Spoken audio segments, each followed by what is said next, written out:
Who's ready for the Word of God? All right, let's do this. So I brought something with me.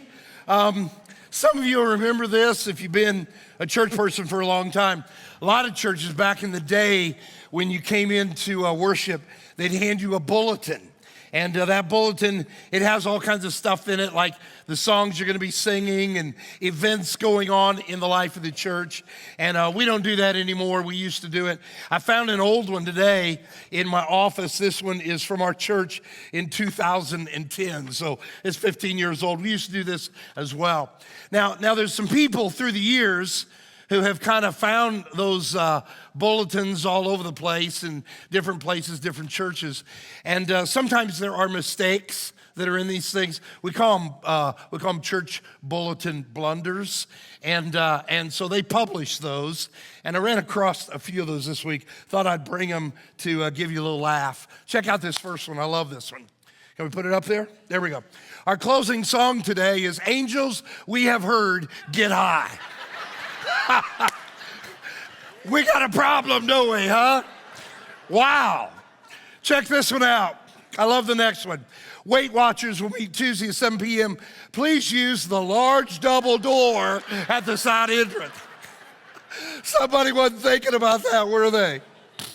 Here's another one. Sermon topic for night service is, what is hell? Come early and listen to the choir practice. Oh, that's beautiful. Ladies, remember the church rummage sale Saturday. Great chance to get rid of things not worth keeping. Bring your husbands. I don't know about that. Here's my favorite of all. Check this out. Hymn sing tonight at 7 p.m. in the park across from the church. Bring a blanket and come prepared to sin. You've probably never been invited for that, have you? So every once in a while, we just mess things up as a church because we're human. But man, there's something we cannot get wrong. Man, we cannot get this wrong. It is so big that it can't be miscommunicated. It can't be misunderstood. It can't be brushed over as something not important.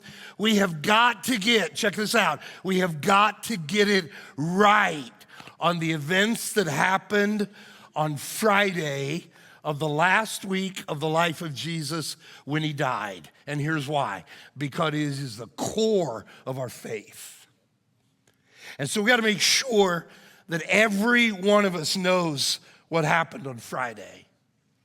It's kind of a fitting ending to this series we've been in called, How Many Times Do I Have to Tell You?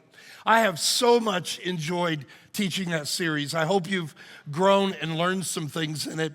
And by now we all know kind of the heartbeat of it. And that are those events or those teachings that God just wanted told so much that nobody would ever forget them. And so all four of the gospel writers talked about certain things. We've been covering them.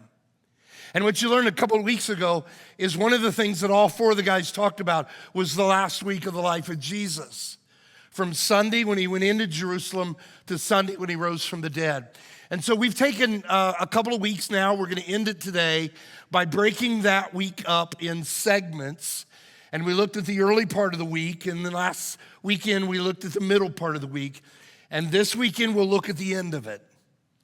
And what I want to do is I want to zero in on what happened Friday. And Friday is when he died. And we have got to make sure that we fully understand what happened on Friday because it is the heartbeat of your faith. If Friday doesn't happen, we don't have faith. And so as we work through this essence of trying to describe what happened Friday, what I'd like us to do for a few minutes here is I want to zero in on the trials that he went through. And I don't know if that's anything you've ever thought through or studied about, but what happened during the trials was an absolute travesty of justice. And what I'd like to do is I just kind of want to walk through them real quick, and I will kind of bring it all together with something I want you to leave with today. But I want to show you some of the travesties that happened during that trial. Here's one of them, and I want to explain it, and that is the travesty that happened concerning justice regarding shortcuts. There were some shortcuts that happened that you ought to understand and be a part of. See, the actual trials of Jesus were divided into two. He was tried by the Jewish community, and if they got him through that section, then he would be advanced to the Roman system. So there's kind of a Jewish system and a Roman system. And when you look when he went through the trials in both those systems, both of them use shortcuts. You would think something as big as what was happening to him, that they would have followed all the regulations, all the rules, man, and they didn't. They looked through shortcuts. In the Jewish section of the trials, let me show you one of the shortcuts. And it's told to us by John. John said, they bound him and brought him first to Annas. Now that may not mean anything to you at all. And so they took him from the garden, they took him to Annas. And you think, what's the big deal about that? Well, the guy in the Jewish system who was at the top of the food chain, who would declare Jesus guilty or innocent, was the high priest. His name was Caiaphas. So take him to Caiaphas. They didn't take him to Caiaphas. They took him to Annas, who used to be the high priest. And the reason they took him to Annas, and you've been there, you understand this, that sometimes people in great authority who then step out of that position still carry the power. Just because you got the position doesn't mean you got the power. And Annas had the power. And they were just going to shortcut Caiaphas completely, and they took him straight to Annas instead. And Annas was smart enough to see what was going on. No, you can't do that, guys. You got to go through the system. And they sent him back to Caiaphas. And so he makes his way through the Jewish trial. They find him guilty. They send him over to the Romans, and the Romans did the same thing. They cut corners. They did the shortcuts. In the Roman system, it was Pilate. Pilate would determine guilt or innocence, and Pilate didn't have anything to do with this guy. And so in the middle of the night, Pilate sent him to another guy by the name of Herod. And Herod was another leader who happened to be in town. And what Pilate was doing was, I'm just going to push it over to Herod, let Herod take care of it. And Herod saw through it, and he didn't play a role about that either. No shortcuts. And they were just trying to do everything they can, cover it up, find the loophole, do this in a way that nobody knows about it. You would think they'd cross all the T's, dot all the I's. No, they looked for the shortcuts. Let me tell you something that happened with Herod that I think is really important to know about. See, Herod was this other guy from another part of the area who happened to be in town right then. And you might remember an association between Herod and John the Baptist. John the Baptist, as best we can tell, was probably some kind of a relative of Jesus, maybe a cousin or something. At the very least, was a very dear friend of his. And if you were here a few weeks ago, Aquila did a great job explaining to us what Herod did with John the Baptist one day. In a midst of fury, killed him, beheaded him, cut his head off. It tore the heart out of Jesus.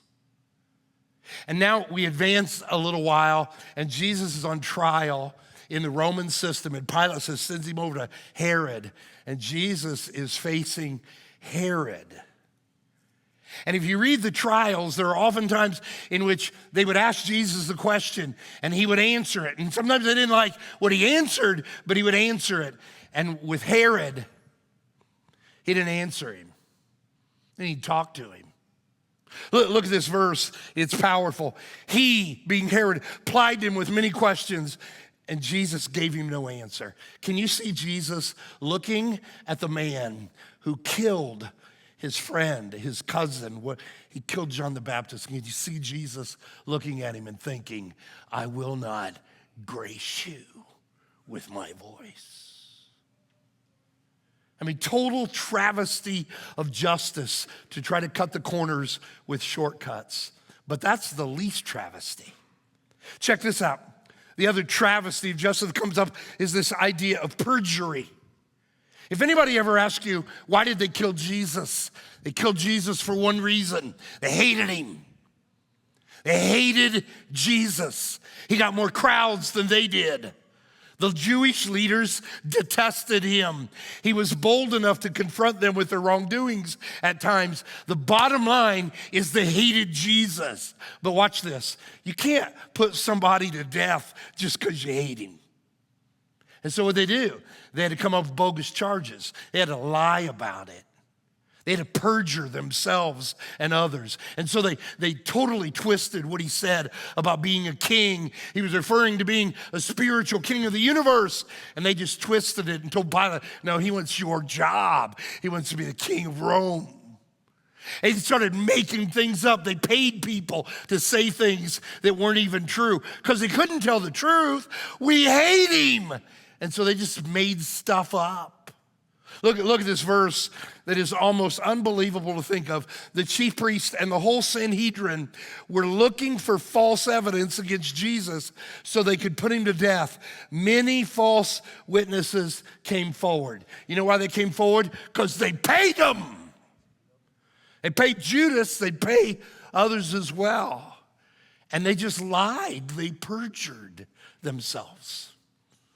You ever had anybody lie about you? You know what that feels like?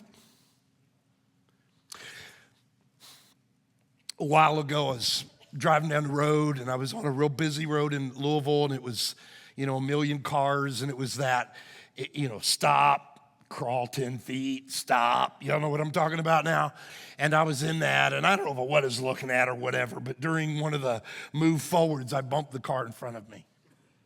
And so we went off to the side, and we both got out, and there wasn't anything on my car at all, and her car had a little tiny scratch, and we were kind of laughing about it and walking around, and she was like, "Don't worry about it, it's okay." And we were just kind of having fun a little bit. We talked about the fact I was a pastor. She told me she was a Christian, told me what church she went to, which I won't say because this is on video, and we just had a big old time, and she said, "Just leave it alone," and I said, "Ma'am, that's why we have insurance.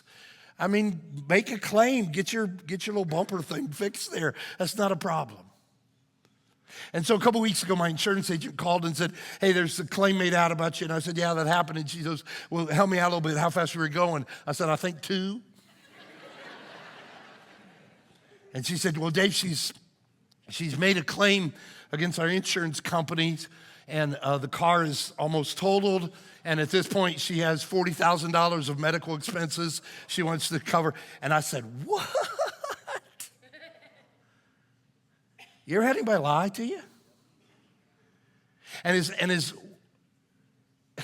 as significant as that was to me, that someone would do that, can you imagine being Jesus and hearing all these people say things that aren't even true? There's a travesty of justice in the trial system. And if that's not bad enough, check this out. There was the travesty of justice concerning assault. Now, you know about this. You know they beat him up. You know that, but maybe you didn't quite have ever caught this. Let's look at a few verses that talk about that. Matthew said, "Then they spit in his face and they struck him with their fists, and others slapped him." Look how Luke said, the men who were guarding Jesus began mocking him and beating him. Look what John said. John said the soldiers twisted together crown thorns and put it on his head, and they struck him in the face. Now, you knew all about that. You know all about that. But maybe you didn't know this. Listen to this. All of that happened before the trial was over, bro. It wasn't even over yet. Can you imagine you being a defendant in a trial? Let's say it's a trial, it's gonna last Monday through Friday. It's a 5-week trial. And Wednesday, the judge calls a recess and orders, take the defendant out back and just beat the tar out of him. And then bring him back in and we'll get the trial going. Well, you'd go, what? They beat him up before they ever declared him guilty. Absolute travesty. And if that doesn't get you enough, check this out. Another travesty of justice is false exoneration. Now go back to the trials, okay? So the Jewish trial went through the system and they declared him guilty. And now they hand him over to Rome. And Rome goes through their trials and Pilate is at the top of it. And maybe you never have ever heard this before, but Pilate declared him innocent. Innocent. Look at how the gospel writer tells us that from Luke's viewpoint. Luke quotes Pilate as saying, I found in him no grounds for the death penalty. Therefore, I'll have him punished and released. And the crowd went insane.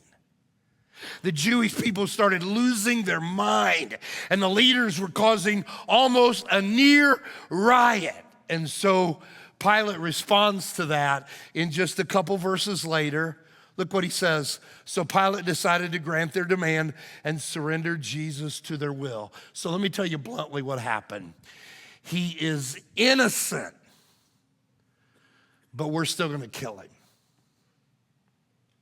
Where does that happen in a civilized world? When you're innocent, you're exonerated, you're free, it's over. Not for him. Innocent, and we're still gonna kill you. And if that doesn't just kind of reek for you, then I don't know how it can get any worse than that. Let me show you just one more travesty to it, and that is a reckless pace to the trials.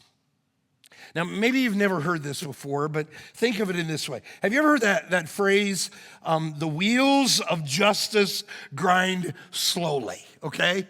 And if you've ever been in the justice system, you know, it's like, come on, this is taking forever.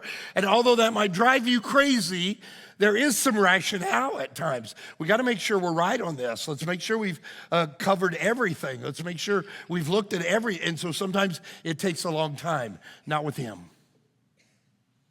Jesus was arrested, the best we can tell, sometime between midnight and 3 a.m. We can't be exact, we just know it was in that quadrant between midnight and 3 a.m. He died at 3 p.m. Let's look at the verse that tells us that. And at the 9th hour, which was 3 o'clock, they start at 6 in the morning. At the 9th hour, Jesus cried out in a loud voice with a loud cry, Jesus breathed his last. Let me say it to you in blunt terms. From arrest to death, 12 to 15 hours. 12 to 15 hours. You would think they would have took their time on something like this. Cross the T's, dot the I's, make sure we're not making any mistakes. But they were not interested in the truth. They were interested in getting it over. Absolute travesty.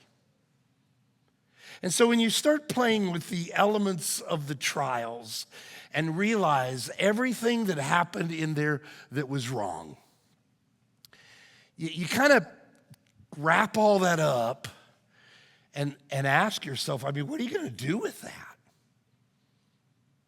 Do we just walk out of here and, what do you do with it?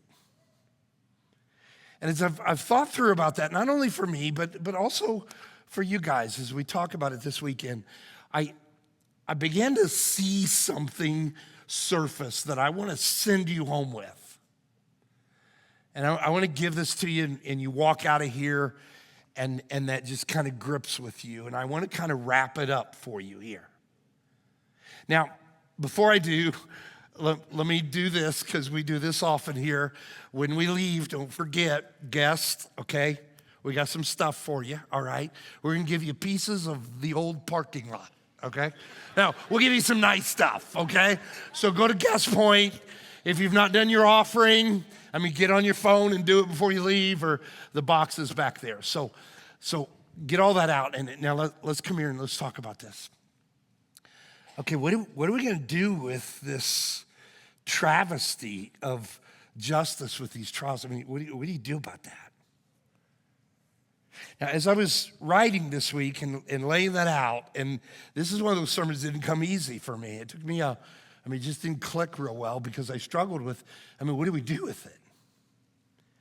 And I realized that I've spent a lot of time in my ministry. I went back this week and looked at how many times I've preached about the last week. It's kind of like my favorite topic, I think, and I've talked about it a whole lot. I don't think I've ever zeroed in on the trials like I'm doing this weekend. But something came up in the trials as I'm putting it all together, and it was the question, why didn't he stop it? I mean, Jesus saw the injustice of the whole thing, and why didn't he say, stop? This isn't right. And we know at least 3 times he thought about doing that. Remember when he was praying in the garden and he told his father, I don't want to do this. And he said, but your will, not my will. And if he told his father, hey, we're going to do my will, it's over, man, it's done, it's stopped. And he didn't stop it. You remember a little bit later when they were in the garden and Peter took the sword and cut the ear of Malchus off? And you remember what Jesus did? Peter, put your sword back in. And he looked at Peter and said, don't you realize I can call thousands of angels down right now and stop this thing? And bro, if he did that, there'd be more than ears cut off, okay? And he didn't do it. He didn't stop it. Remember, he's looking Pilate in the eye, and Pilate was starting to throw his weight around. I've got authority over you, and Jesus interrupted him. You don't have any authority that hasn't been given to you by my Father. If we want to take your authority away, we do it right now and stop the whole thing. He had all these opportunities to stop it, and he never stopped it. Why didn't he stop it? Why didn't he just say, that's it? Let me tell you what I think it might be, because we're never told it. Anybody ever see one of those paintings of a portrait of a person where their eyes follow you wherever you go? You know what I'm talking about? Like Mona Lisa is, you can walk around. The woman just keeps walk. Wherever I go, she's looking at me. So we've all seen those, okay? So I see one on kind of an infrequent basis, and that painting has grown to mean the world to me. One of the things preachers do, part of our job is to speak at funerals. And if you ask any of the pastors in our church who speak at funerals, I think every single one of them would say that before we, get there and start doing this, there's a bit of anxiety and we feel a little bit on edge. I mean, every one of us would say that. Some butterflies going on. And it's not because we're speaking in front of a crowd. That's not it. It's because we got one chance to help his family. And man, it's heavy. And so there's a funeral home in this area that I'm there from time to time. And whenever I'm speaking at that location, over to my left, where I would be speaking, over to my left, there is like a cutout of the room. It's like a little insert. You would never even see it. But where I'm standing, who's ever talking at that service, you can see that little cutout. I'm not even sure why, architecturally, why they even put that cutout. It's about this wide maybe, and maybe about this deep, and there's nothing there. There seems to be no reason for it. And they have a picture hanging on the wall there. It's not big. It's maybe, 12, 15 inches or so. And the only people really can see it is the preacher.